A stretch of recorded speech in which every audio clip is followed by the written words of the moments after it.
Sim. Então, bem, esse é o projeto que eu estou trabalhando e que eu submeti, né, para a cátedra, e eu vou me encaminhar aqui e já mostrar o seguinte: eu estou partindo de quatro,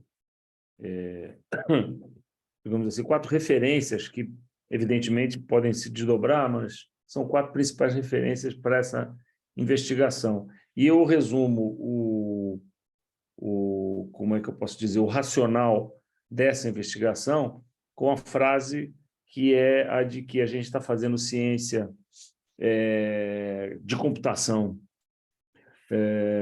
no século XXI com uma filosofia de 300 anos atrás. E por essa razão, eu penso que, para que a gente possa iluminar a pesquisa científica e os seus desdobramentos técnicos no território da ciência da computação, eu acho que a gente precisa de novas referências do ponto de vista filosófico, que é uma espécie de fundação sobre o qual se erguem os procedimentos, né, os modelos e a investigação e os desenvolvimentos nessa área. Aí as quatro referências são, primeiro, um trabalho do Tobias Rees, que é um trabalho muito interessante, que é uma perspectiva não antropocêntrica para o tema da inteligência artificial, mas a gente não vai falar sobre isso hoje. O Understanding Computers and Cognition, que é uma obra de meados dos anos 80, mas que, a meu ver, segue super atual, e é o que a gente vai hoje dar um mergulho nesse trabalho. Outro pilar, para mim, importante é esse trabalho da Helena Espósito, que é uma publicação de agora, de 2022, do MIT Press, e ela fala muito bem com o tema com a abordagem do Understanding Computers and Cognition, ou seja, é uma espécie de... eu não vou dizer que é continuação, porque a autora não chama assim, mas eu consigo claramente ver uma linha de continuidade entre a proposição do Understanding e o Artificial Communication, e o que ela diz fundamentalmente é que ela quer pensar smart machines não em termos de inteligência de máquina, mas em termos de comunicação de máquina. E isso é uma mudança de paradigma, né? Porque, ao invés de a gente perseguir máquinas que mimetizem o comportamento humano, imitem o comportamento humano, se apresentem como inteligentes ou mais inteligentes do que os humanos, trata-se de colocar o foco não nessa visão, que é uma visão racionalista clássica, mas colocar o foco na comunicação, ou seja, na dança entre que é a linguagem, que é a comunicação, entre pessoas e dispositivos. E, por último, tem uma referência para mim também importante na pesquisa, que é esse trabalho também bem recente do Erik Larson, que é um jovem pesquisador em inteligência artificial, trabalhou no Google e tal, em que ele faz uma crítica bastante aguda e muito bem informada sobre o que eu chamo de abordagens tecnoromânticas da inteligência artificial, né? Esse sonho alucinado, à la Kurzweil, de que nós estaremos em direção à singularidade até 2045, em que corpos e máquinas, mentes e máquinas já não são distinguíveis. Esse tipo de abordagem futurística ingênua, tecnoromântica, ao invés dela ajudar o progresso das pesquisas na área, ela acaba sendo bloqueante do progresso, né? Porque a gente mira na direção errada. A gente mira na direção de mimetizar e não de perceber que se trata de uma cooperação e de uma coordenação entre pessoas e dispositivos. Bem, dito isso, vamos para o Understanding Computers and Cognition, que é meio que o precursor desse ponto de vista. Tá? É importante dar o background dos autores. O Terry Winograd é um cara que fala de um lugar muito autorizado, porque ele é um dos pioneiros na pesquisa em inteligência artificial.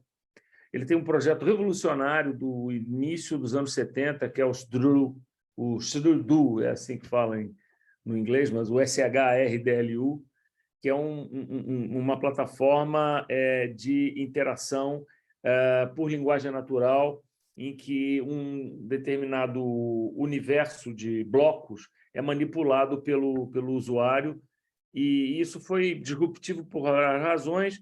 Posteriormente, o Vinograd desenvolve uma visão bastante crítica sobre a pesquisa que ele mesmo desenvolveu, e isso em coordenação com o Fernando Flores, que tem uma história absolutamente interessante, que é de ter sido foi ministro da Economia do gabinete do Salvador Allende, foi preso político, depois acabou se radicando nos Estados Unidos, e junto com o Flores, junto com o Vinograd, eles produzem essa obra que é o Understanding Computers and Cognition.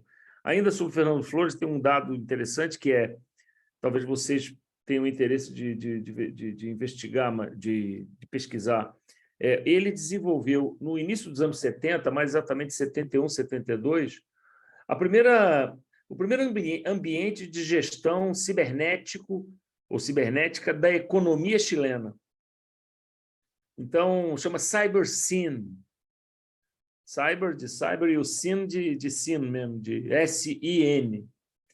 O CyberSyn é pioneiríssimo na implementação de uma visão de planejamento de economia centralizada, utilizando uma grande central de dados e monitoração em tempo real, a partir das diferentes fontes que eles poderiam capturar da atividade econômica de empresas e órgãos de governo nos mais diversos pontos do território nacional chileno.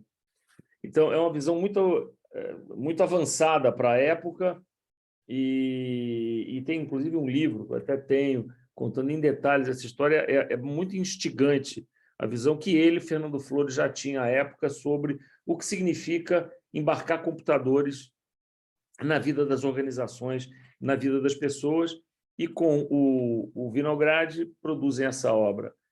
O que é interessante dessa obra é o seguinte, é que ao invés deles tentarem se fixar nos acadêmicos e pensadores tradicionais da área de ciência da computação e inteligência artificial, mais particularmente, eles vão em busca de novas raízes, né? E raízes filosóficas muito distintas daquelas que, classicamente, os cientistas de computação conhecem ou trabalham com consciência ou não. O primeiro é o Heidegger, mais à esquerda. O segundo é o Gadamer, que é esse outro senhor aí, que é um discípulo direto do Heidegger. O terceiro é o Maturana, que é esse senhor de óculos aí. E o quarto é o John Searle, que é um filósofo americano, enfim, especialista, grande pesquisador e pensador da linguagem,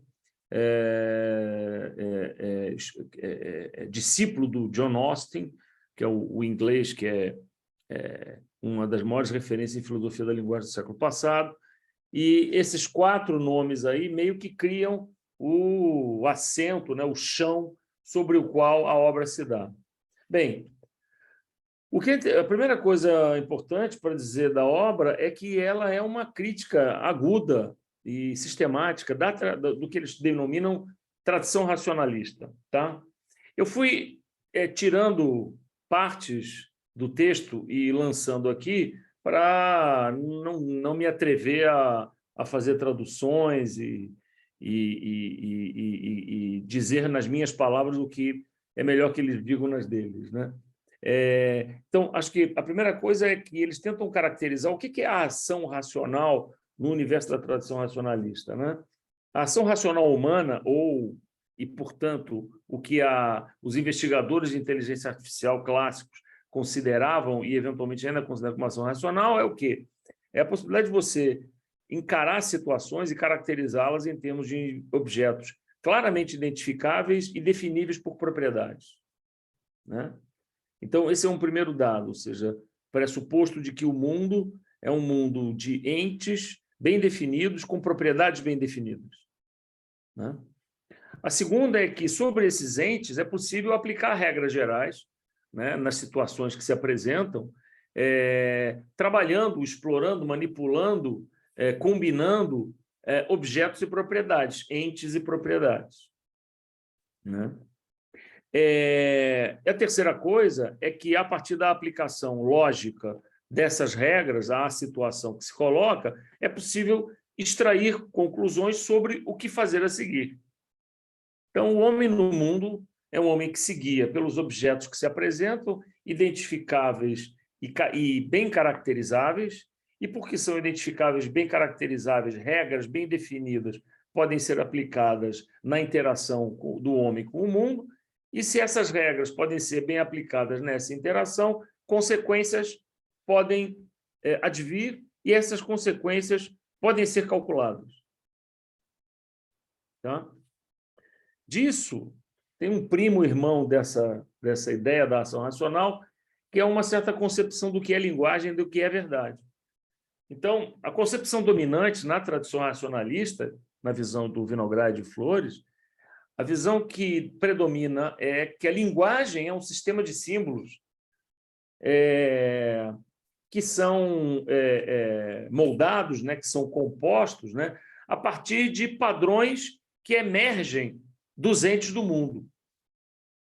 Né? Então, quando eu falo casa, eu estou determinando uma classe de entes que tem um conjunto de propriedades comuns que caracterizam casa. Se eu digo cavalo alazão, há um conjunto de características que me permite identificar esse objeto, esse ente do mundo,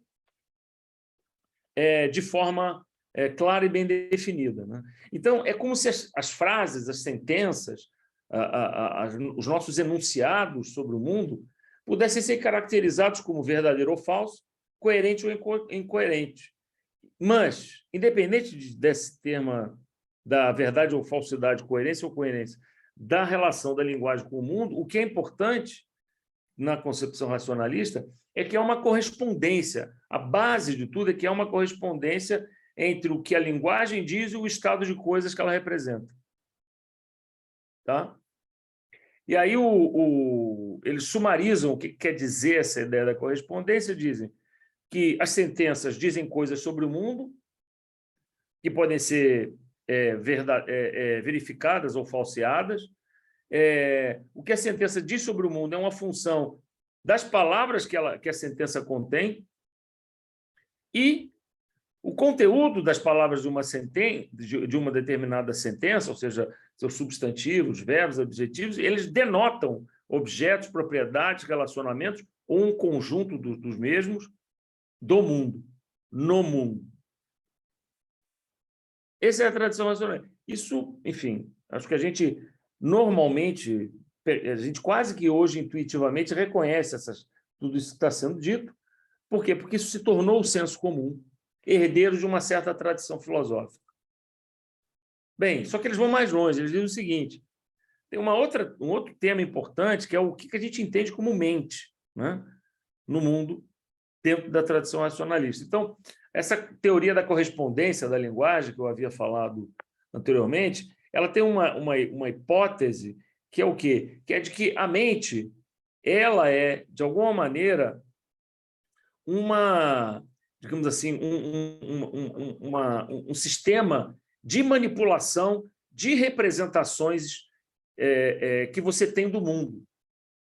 Então, é como se a sua mente fosse um sistema de processamento de símbolos, né? Um sistema de processamento de representações dentro de que eles chamam de uma linguagem interna. Né? Então, quando eu penso por exemplo, sei lá, está chovendo hoje, eu tenho representações numa determinada linguagem mental, essa linguagem é capaz de dar conta do que é chuva, do que é uma chuva ocorrendo, do que é o hoje, e de tudo que tem que estar pressuposto para que eu compreenda cada uma dessas coisas e o fenômeno que eu descrevo na sentença está chovendo hoje. Então, esse é um outro tema importante, ou seja, mente e, portanto, inteligência como um sistema de representação, de manipulação de representações do mundo em uma determinada linguagem interna.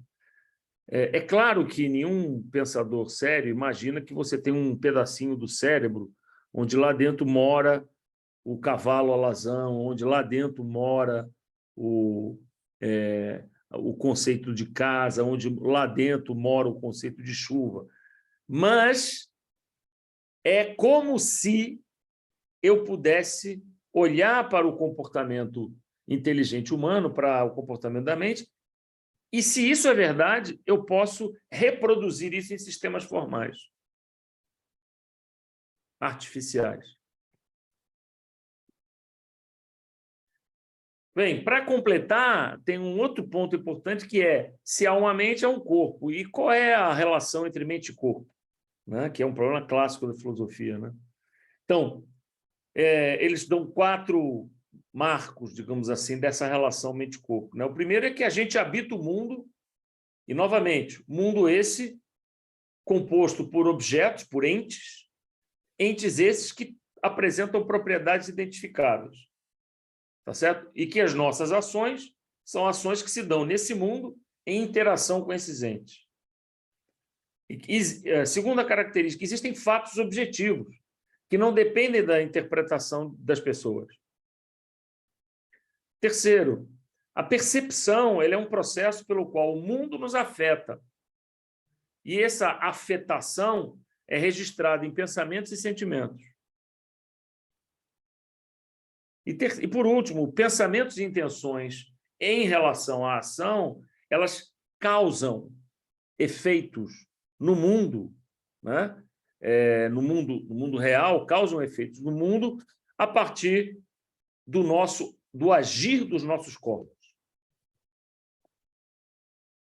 Então, tudo isso parece evidente, mas o ponto do Vinograd Flores é o seguinte, é que isso não é evidente.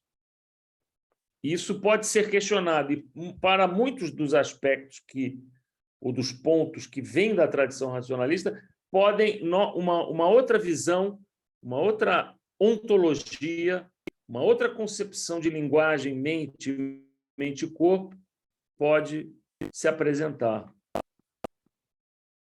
E aí eles vão para o Heidegger e para o Gadamer, ou Gadamer, como diziam os alemães. A primeira questão que eles se colocam é o quê? É que se a gente rejeita a noção de significado, como a gente havia anteriormente falado, será que a gente não acaba incorrendo num certo relativismo? Ou seja, se os fatos não podem ser nitidamente e proceduralmente verificados em sua correspondência com o mundo, fica parecendo que qualquer ente do mundo, qualquer um de nós, pode olhar para os fatos e dizer, não, está chovendo, o outro diz, não, está fazendo sol, um terceiro diz, está nevando. E isso, se isso é verdade, se há potencialmente, ao recusarmos essa concepção, o risco de cairmos num relativismo absurdo, isso pode, evidentemente, ser questionado de muitas maneiras, né? Porque nós agimos, porque praticamente em todas as ocasiões do cotidiano da vida, concordando sobre o que está acontecendo. Tá certo? Tudo bem até aí? Sim, pode seguir. Então, vou seguir. Tá bem claro. E aí eles falam o seguinte, não é bem assim. Não é isso. Isso é um falso problema. Né? O que acontece é que a gente compreende e olha para esses fenômenos todos que nós falamos anteriormente com o óculos errado. Então, eles recorrem, por exemplo, ao Gadamer, quando ele diz que nós somos seres historicamente localizados e, portanto, nós somos muito mais entes que... Eu já vou adiantar um pouco aqui dos conceitos. Entes que se coordenam do que entes que refletem objetivamente sobre o mundo. Tá?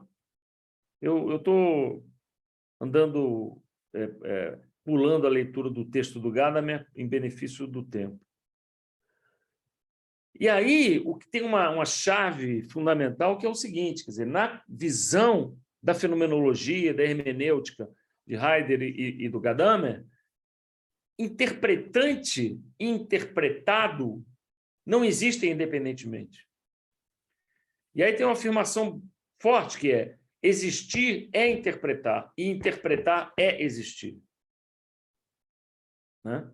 Não existe modo de agir no mundo em que você já não esteja inserido nele, já não esteja movido por pré-conceitos, por pré-visões que acabam, de alguma maneira, influenciando a objetividade da tua atuação no mundo. Ou seja, não existe a possibilidade de interpretação objetiva dos fatos, é um mito. O ponto é esse. Porque o ato de interpretar é o ato de existir no próprio domínio do fenômeno sendo interpretado. E isso já envolve pré-judges, pré-conceitos que iluminam o nosso agir no mundo. Então, aqui vem um ponto importante para compartilhar com vocês, que é o quê? A concepção de linguagem, que ela é central a toda essa discussão. Eu vou usar uma metáfora que é o seguinte: a tradição racionalista pensa a linguagem como um espelho. A perspectiva fenomenológica hermenêutica de Heidegger e Gadamer pensa a linguagem como uma luz. Um reflete, o outro ilumina. Então, a visão da correspondência entre linguagem e mundo é uma visão especular. A visão hermenêutica heideggeriana, gadameriana, é uma visão de que eu estou iluminando o mundo através da linguagem. E porque faço isso, crio sombras. Toda luz cria sombras. E esse ato de iluminar certos recortes da linguagem, certos recortes do mundo, através da linguagem, já ele próprio é influenciador da interpretação. Porque se eu ilumino um lado da sala, é porque o outro eu estou decidindo não iluminar.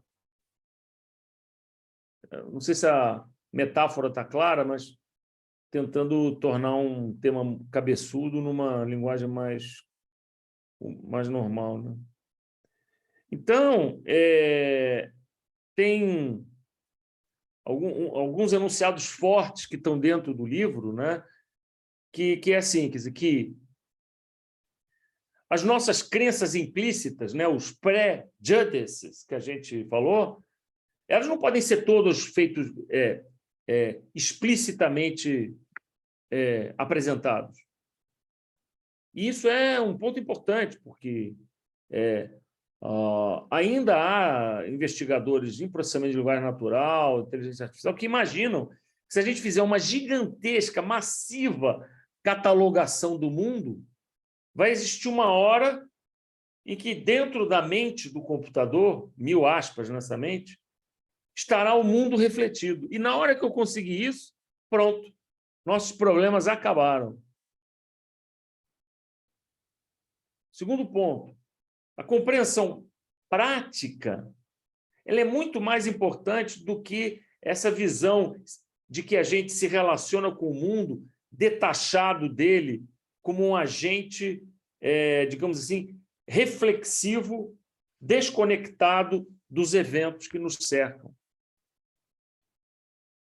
Terceiro ponto, a gente não relaciona as coisas, os entes do mundo, através de representações que eu tenho dele. E, por último, o significado, isso é muito importante, o significado ele é fundamentalmente social e não pode ser reduzido a uma atividade de atribuição de significado que é dado por sujeitos individuais. Ou seja, a linguagem não existe no sujeito, existe na coordenação dos sujeitos. Ela é inerentemente social. Por isso que a abordagem da Helena Espósito no Artificial Communication é tão promissora, porque ela toca na ferida.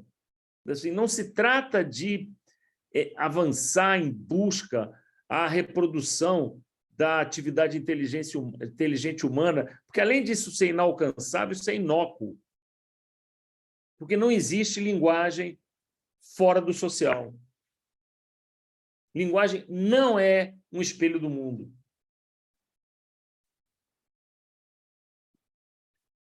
Aí depois tem outras coisas importantes também que eles colocam, que é o agir, ele é sempre inevitável. Em todo momento, a gente está em uma posição de... Eles chamam de authority, eu não gosto muito, mas talvez eu chamasse de, sei lá, authorship, qualquer coisa assim, mas vou traduzir isso como sendo numa posição de autoria, né? Em relação ao mundo, e o que a gente faz afeta tudo. Então, não tem lado de fora. A linguagem ela ilumina, e se ilumina, produz sombra. E o que eu ilumino está fora não está na zona de sombra, ou seja, eu estou afetando o tempo inteiro o mundo, o meu inserir, o meu existir no mundo, através da interpretação que faço. Porque interpretação e existência é a mesma coisa. Não dá para ser tipo, não, peraí, para tudo, deixa eu pular aqui por uma janela, por uma posição privilegiada e olhar para tudo que eu estou fazendo de modo a tomar uma ação racional. Não existe isso, né? Os efeitos das ações, eles muitas vezes não podem ser previsíveis, né? ou antecipados, né? É impossível, dizem eles, saber como é que a tua ação afeta o outro e o mundo ao teu redor. Não existe uma representação estável da situação, ou seja, não existe um lugarzinho na sua mente onde está a casa, a chuva, a mamãe, o papai, o cachorro, o cavalo. Não tem isso, não tem um lugar onde moram as representações, né? No máximo que você consegue é observar regularidades e padrões significativos no contexto de uma situação. Só que, mesmo isso, se dá em tempo real, se dá no próprio existir, então não tem lado de fora, você está dentro o tempo inteiro.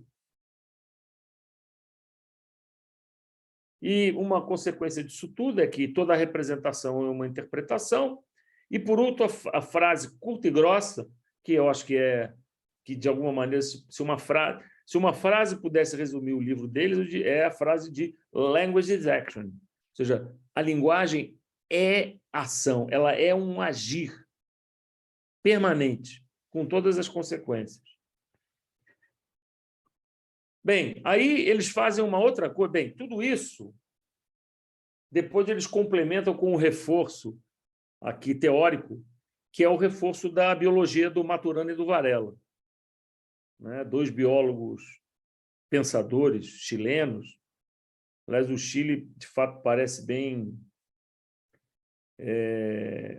digamos assim, tem uma vitalidade, né, nessas novas formas de pensar esses temas que chamam a atenção, mas, em particular, o Maturana, eles pensam da obra do Maturana algumas coisas que complementam a visão que eles estão apresentando, que é uma visão originada lá do Heidegger e do Gadamer, né? Então, quando o Maturana diz a função básica da linguagem é orientar comportamentos, não é transmitir informação. Isso é uma coisa poderosíssima também, porque, de novo, pegando a concepção clássica da linguagem, se a linguagem é espelho do mundo, então os enunciados da linguagem eles são como que um container, como que como é que chama? Uma caixa onde dentro dessa caixa tem informação. Então, quando eu emito uma sentença, eu estou, na verdade, transmitindo um bloco de informação. Isso nem é o aspecto principal da linguagem, o que diz o Maturan, né? Que a linguagem é mais sobre orientar comportamento e permitir a cooperação num determinado domínio de ações, de interações. Então, ele fala aqui, do lado direito da tela, ele fala sobre o conceito de domínio linguístico, né? Ou seja, o domínio onde a linguagem se apresenta como um domínio que orienta comportamento e que requer pelo menos dois entes interagindo, dois organismos interagindo, né? Tal que um sistema cooperativo de interações consensuais possa tomar lugar. Ou seja, linguagem não é sobre representação, informação, é sobre coordenação para a ação. Language is action, como diz a frase lá. Bem, aí depois do... Bem, eles gastam 1,5 capítulo falando de Maturana e Varela, eu resumi isso no slide. Aí o próximo pilar que eles recorrem é o Searle e a evolução que ele fez na teoria dos atos de fala. A teoria dos atos de fala mostra... O que a teoria dos atos de fala demonstra? Ela procura mostrar que a linguagem ela é usada para descrever, óbvio, mas ela é também usada, e eu diria talvez principalmente usada, para realizar e coordenar ações.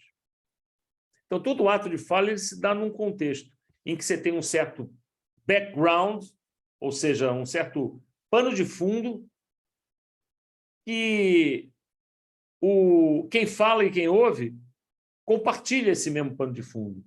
Ou podemos chamar de contexto. Acho que dá para chamar de contexto. E que as condições de satisfação, ou de felicity, como eles chamam, ou seja, as condições de entendimento, vamos chamar assim, elas dependem desse conhecimento mútuo e dessas intenções mútuas, né? E aí, do lado direito da tela, eu botei qual é a tipologia dos principais... os principais tipos de enunciados dentro da teoria dos atos da fala, em que você tem enunciados assertivos, diretivos, comissivos, expressivos, declarativos. Enunciados declarativos, para pegar só um exemplo, eles são enunciados que agem sobre a realidade, ou seja, a linguagem ela produz consequências materiais no âmbito do mundo. Então, quando o juiz olha para um casal e diz: eu vos declaro marido e mulher sob a lei, isso é um enunciado declarativo, que tem consequências, não preciso nem dizer quais são, né? Então, esse é um lado da linguagem que o Vinograd Flores tenta pegar pela teoria dos atos de fala. E aí eles fazem uma coisa extremamente interessante, que eles dizem o seguinte: graças ao fato da gente ter uma visão de linguagem como coordenação para a ação, eu consigo coisas como isso aqui, ó. Eu consigo criar um grafo, que é uma representação formal, fracamente formal, mas uma representação formal, em que eu demonstro que uma interação humana, por exemplo, no âmbito de uma negociação, nada mais é do que alguém pedindo alguma coisa a outro, que dá como resposta uma promessa. Essa promessa pode ser aceita ou não. Ou a sua solicitação pode ser rejeitada imediatamente ou não. Exemplo, você chega no guichê de um estabelecimento e pergunta: vocês vendem água mineral? O cara, não. Então tá bom, tchau. Ou eu chego, vou mudar a coisa. Vocês entregam água mineral em casa? Ele vai dizer: não. Então tá bom. Ou então o cara me diz: sim, entregamos. Aí a pessoa diz: beleza, para quando? Nós entregamos em 3 dias. Muito bem, eu quero então. Na hora que eu solicito que essa informação, você me dá um aceite positivo e eu prometo para você que vou entregar água mineral na sua casa em 3 dias, isso é uma coordenação, um micro domínio linguístico, mas é uma negociação e uma coordenação para a ação que ocorre. Então, é assim, a linguagem não é um veículo de informação, ela é um meio de coordenação. Então, do ponto de vista de pensar a interação homem-máquina, é muito menos importante você tentar exaurir significado, a dimensão sintática, semântica, pragmática dos enunciados. É muito menos importante isso do que você pensar como é que um sistema pode agir, e não importa se ele é inteligente ou não, mas agir de uma forma relevante a permitir uma interação significativa num determinado domínio linguístico. Não precisa ser burro ou inteligente. É uma discussão irrelevante essa. Né? Gasta-se rios de tinta e rios de energia elétrica discutindo um ponto, que é um ponto que está viciado na tradição racionalista.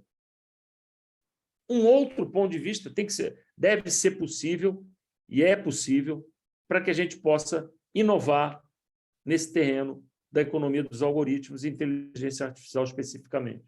Então, espremendo tudo que eu falei, é assim, o que o livro traz de principal para nós?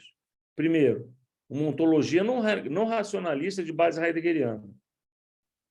Tá? Ou seja, a interação do mundo é guiada por conhecimento tácito, o tal prejudices, que a gente falou lá atrás, e é irrelevante a distinção entre corpo e mente. Segundo ponto importante é um ângulo não representacional para a linguagem. Ou seja, a linguagem ela é mais uma dança do que um veículo de símbolos. Isso é fortemente inspirado no Searle e no Maturana. Do lado direito, temos que pensar um design de sistemas, de produtos, particularmente os produtos digitais. Temos que pensar um design que seja ontologicamente orientado. E, por último,